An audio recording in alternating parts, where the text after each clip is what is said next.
Qala musannif rahimahullah ta'ala wa nafa'ana bihi wa bi'ulumi fid darini amin. Ila an qala al-faslul awal fi bayani ahkamin nikah. Fasal yang pertama yaitu membahas tentang menjelaskan hukum-hukumnya nikah. Ta'rifun nikah, di antara fasal isi daripada fasal awal yaitu adalah ta'rifun nikah, definisi daripada nikah. An-nikahu lughatan ad-dhammu wal watu. Nikah secara bahasa adalah ad-dhammu, bermakna berkumpul, wal watu dan juga wati, ail jima'. Wa summiya an-nikahu nikahan. Kenapa nikah itu disebut dengan nikah yang berarti wati atau berkumpul? Lima fihi min dhammi ahadi zaujain ilal akhar. Karena di dalam pernikahan itu ada perkumpulan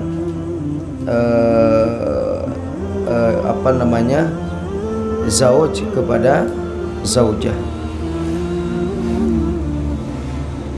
karena mengandung perkumpulan antara zauj dengan zaujah, maka dari itu disebut dengan nikah. Wa syar'an dan syara, menurut syarak nikah itu apa? Yaitu aqdun yatadammanu ibahata wat'in bilafdi nikahin au tazwijin au tarjamatihi. Yaitu adalah akad yang yatadammanu, yang mencakup atau yang memberikan konsekuensi, yang memberikan konsekuensi ibahata wat'in, diperbolehkannya wati. Jadi akad yang dengan sebab akad tersebut menjadi diperbolehkan untuk melaksanakan wati.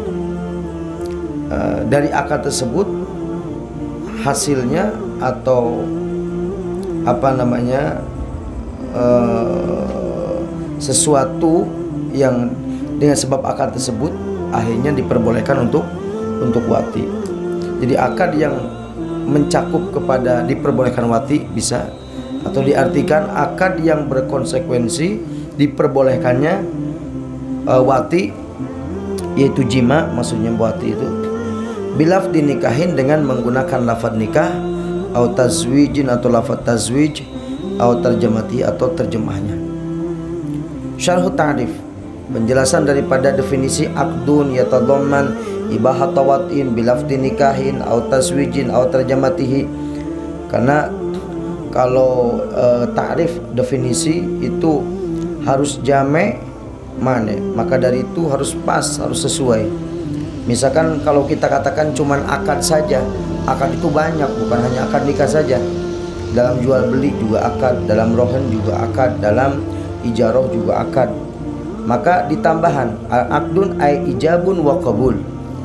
Makna akad adalah ijab dan qabul. Ijab adalah ucapan dari seorang wali, qabul adalah penerimaan dari calon pengantin perempuan, itu namanya qabul. Ya, jadi akad itu mencakup ijab dan juga qabul. Akad yang bagaimana? Ya tadammanu ayastalzimu, yang mewajibkan, yang menetapkan. Akad yang menetapkan, mewajibkan, memberikan konsekuensi apa? Ibahata wat'in ail jima'u ba'da'an kana haraman. Itu diperbolehkan jima setelah sebelumnya haram, barusan haram. Begitu qabiltu nikah wa taswijaha bimaril madhkur, jadi halal ya. Jadi nikah tuh gampang sebenarnya. Mau heset geger apa ya. Yang bikin sulit itu kita sendiri ya. Jadi yang bikin sulit itu kita sendiri. Islam tidak mempersulit pernikahan, tidak meribetkan pernikahan. Yang bikin ribet itu kita sendiri. Jadi nikah gimana? Yang penting ada mahar, ada wali, ada saksi, sudah akad selesai, kan begitu. Yang bikin ribet apa? Ngayakun acara gede-gedean, terus ngundang orang, akhirnya kudu pesen paratak, sound system dan sebagainya, masak-masak ya. Dan sebenarnya harusnya acara tersebut itu walimah itu kan setelah naon, setelah akad dan setelah dukhul. Jadi walimah itu walimatul dukhul, bukan walimatul akdi. Yang banyak di kita itu kan walimatul akdi, jadi akad heula. Terus akad, karena akad akhirnya walimah. Harusnya gimana? Dukhul heula. Akad, terus akad dukhul sukses, tidak ada masalah. Mungkin di situ kan si perempuannya punya penyakit rotak itu apa? Ada tulang yang menghalangi di dalam kemaluan perempuan sehingga si laki-laki tidak bisa menembus batas ya, karena terganggu oleh tulang. Atau ternyata si perempuannya gila dan sebagainya, atau menemukan si perempuan ini menemukan si laki-lakinya impoten, penin dan sebagainya. Maka ketika sudah sukses dukhul, baru di situ walimah. Jadi walimah itu acara syukuran. Itu syukuran apa? Syukuran dukhul sukses gitu ya. Bukan syukuran akad. Bikin acara gedean akad malam pertama ternyata layakum. Itu muskilah besoknya sudah cerai. Kenapa? Karena ternyata la yataharrak. Walidalik al-walimah walimatud dukhul la walimatul aqdi. Lakin al-aksar fi Indonesia al-walimah walimatul aqdi. Laisat walimatud dukhul. Jadi akad yang mencakup atau yang mewajibkan, yang memberikan konsekuensi diperbolehkannya wati al-jima ba'da'an kana haraman, setelah sebelumnya hukumnya haram. Dengan akad tersebut menjadi mubah, menjadi diperbolehkan. Nanti ada pembahasan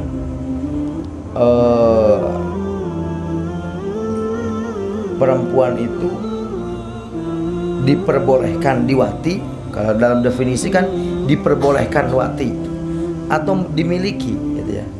Memiliki wati atau diperbolehkan wati, karena nanti konsekuensi hukumnya berbeda. Kalau lihat definisi di sini ibahat watin, diperbolehkan wati, bukan memiliki wati gitu ya. Nanti kalau mungkin di kitab-kitab fikih lain ada tentang itu, tapi nggak tahu di sini nanti ada atau tidak. Qaulu bilaf dinikahin atau tazwijin, setelah diperbolehkan wati bilaf dinikahin atau tazwijin, definisinya ditambahin ini. Kenapa? Ay akdun yahsulu bilaf dinikahin, akad yang mana akad ini berhasil dengan lafad nikah atau tazwij. Apa tazwij dan nikah itu? Wahya kalimatullahi al-waridatu fil Quran, yaitu kalimah Allah yang berada dalam Al-Quran. Ya, kharaja bihi bai'ul amah, dikecualikan dengan kata-kata bilaf dinikahin atau tazwij, yaitu menjual amat. Akdun yatadammanu ibahata watin, tetapi tidak bilafdi nikahin atau tazwij, tapi kalau bai'ul amah fa innahu aqdun yatadamman ibahata watin, lakin bila la bilafdi nikahin atau tazwijin, tapi ibahata watin bilbe, dengan dijual atau dengan dibeli, bukan dengan lafad nikah atau lafad tazwij, tapi dengan dibeli. Jadi si budak ini akad juga yang mencakup atau memberikan konsekuensi diperbolehkan wati. Cuman diperbolehkan watinya bukan dengan lafad nikah atau lafad tazwij, tapi dengan lafad B ya. Makanya ada kalimah, cobalah mentaya kalimah bilaf dinikahin atau tazwijin, mesti berarti masuk si budak juga termasuk daripada nikah, padahal bukan nikah. Makanya musannif memberikan definisi bilaf dinikahin atau tazwijin atau tarjamatihi, ayajuzu tarjamatu aqdin nikah bi ayyi lughatin, boleh menerjemahkan akad nikah dengan berbagai macam lughah, berbagai macam bahasa, yang Sunda, Indonesia, Jawa. Kulo nikahaken panjenengan kalih putra kulo ingkang nami Fatimah kalayan mas kawin misalkan ya. Sunda abdi nikahkeun sareng ngawinkeun maneh. Naon biasana nikahkeun kawinkeun sareng nikahkeun anjeun ya. Ka putri abdi anu nami Fatimah kalayan mas kawin gitu ya. Bi ai lugatin bebas, bahasa Afrika boleh, bahasa Inggris juga boleh, wa in ahsanal arabiyata, sekalipun orang tersebut sebenarnya pinter bisa berbahasa Arab, tapi misalkan pengen bahasa Indonesia biar kedengaran dan difaham oleh orang banyak ya boleh. Tetapi dalam kitab-kitab lain dikatakan salah satu keistimewaan daripada bahasa Arab itu diantaranya adalah sadar tidak sadar, faham tidak faham. Karena orang akad itu kan tersadar ya, mau nyebut kobil tuh kayak teuing artina naon gitu. Ya tahu kalau lagi gini tahu kobil tuh nikah saya terima nikah. Tapi ketika akad itu begitu mengucapkan kobil tuh nikah itu mengandalkan hafalan. Terus sadar bahwa ketika ucapan kobil itu memang betul-betul saya menerima nikah dan kawin, itu nggak sadar sudah. Ya karena keadaan.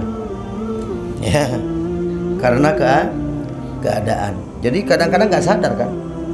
Kebanyakan pengantin itu nggak sadar ketika dia mengatakan qabil tu nikah wa tazwija, itu tidak sepenuhnya dengan hati mengatakan begitu qabil itu saya terima nikah. Jadi sadar betul-betul saya mengucapkan itu qabil itu saya terima nikah. Enggak. Yes, ucapan qabil itu tuh nambah hamba ya gitu. Qabil tu nikah tapi hatena teh naon? Teu aya gitu. Teu pati sadar. Keker amin amin. Oh, iya. Geus jadi euy. Dan seterusnya baru sadar ya. Nah, makanya sok ngalamun ya. Nah, suruh akad malah ngalamun. Itu kalau bahasa Arab itu aman gitu ya. Tapi kalau bahasa Indonesia ini harus betul-betul dia sadar, dia tahu pengucapan itu, tahu maknanya gitu ya. Tapi kalau bahasa Arab ini ada beberapa keistimewaan. Di antaranya sekalipun dia tidak terlalu tidak sadar, maka hukumnya sah. Lagian lebih ringkes bahasa Arab daripada bahasa yang lain ya.